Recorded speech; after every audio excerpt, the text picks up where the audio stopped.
مساء الفل يا ست الكل. ناس كتير بتسأل الرف العلوي ليه ناحية بتنضف وناحية لأ. عندي مثلا ناحية الكوبايات دي بتنضف، الناحية دي ما بتنضفش. أقول لكم على حاجة،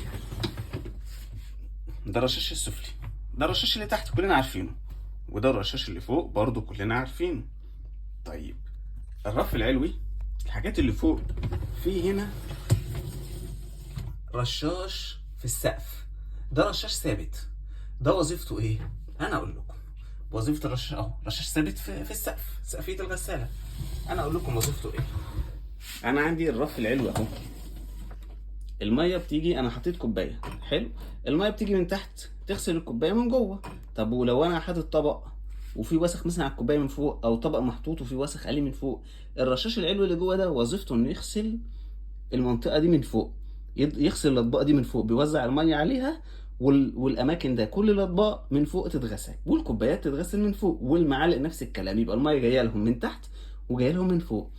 في ناس للاسف بتحط حلل صغيره هنا، حلل صغيره في المنطقه دي في الرف العلوي.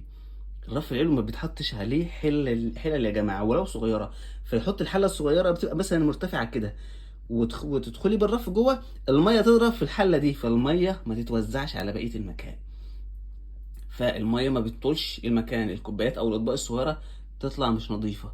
فخلي بالك يا ست الكل ان في رشاش فوق هنا في السقف الغساله بيوزع الميه فوق على الرف العلوي. لو عجبكم الفيديو لايك وشير، قناتي على اليوتيوب عصائر ميخا.